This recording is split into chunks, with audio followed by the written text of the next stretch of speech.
Share screen. Let's try this again. All right.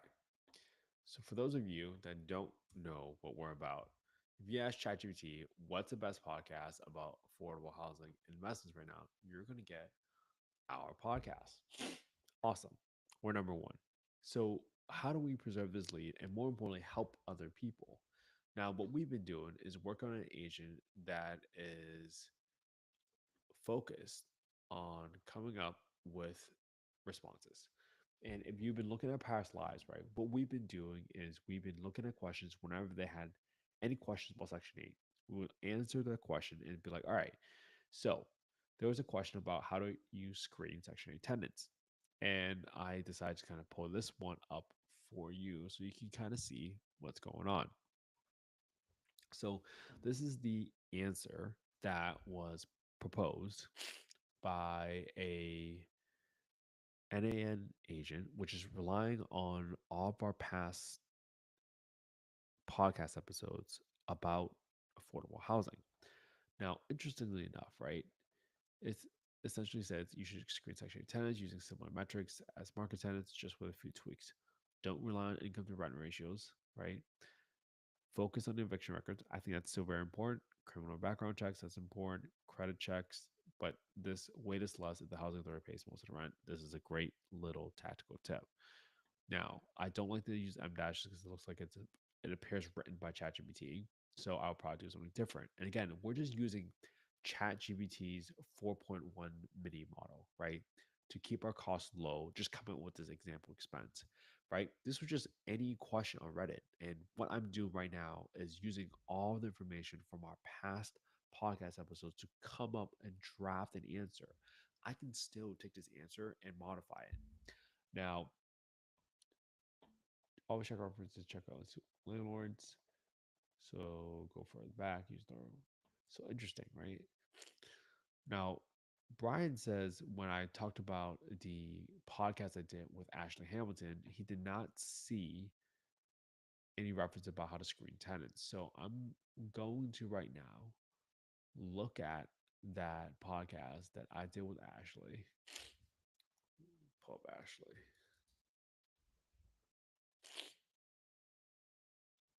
Ashley Hamilton. Boom. And I'm going to try to figure out where in this podcast did we.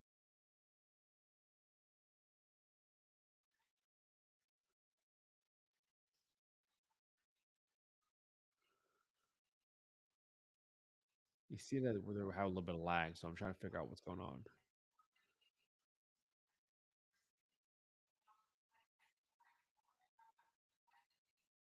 Oh, how to spot fake landlord restaurants.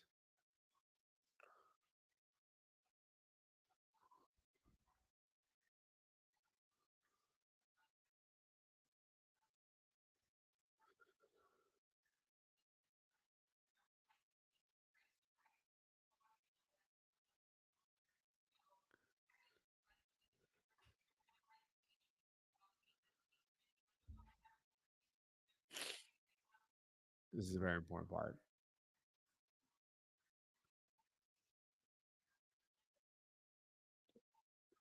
Landlord.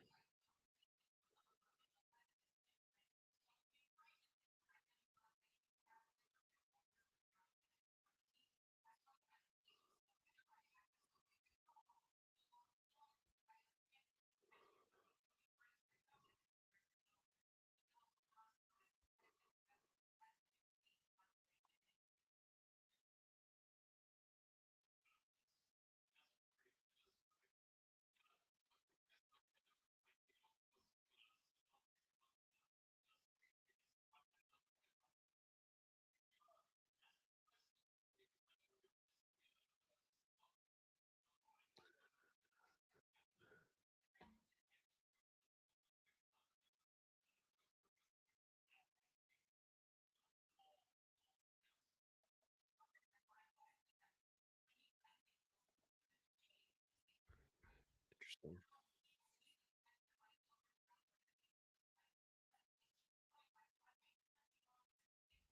This is an income one.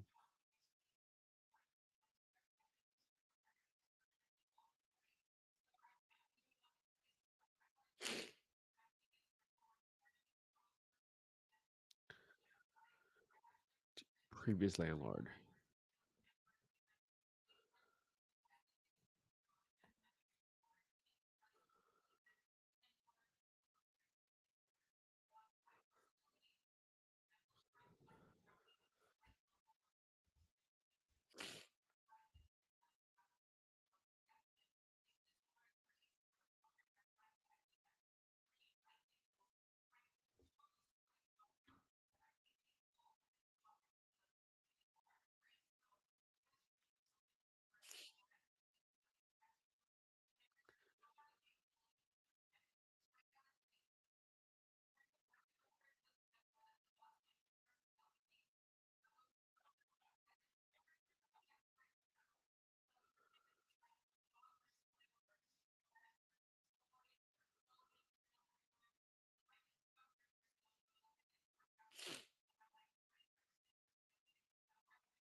This is such a good podcast episode.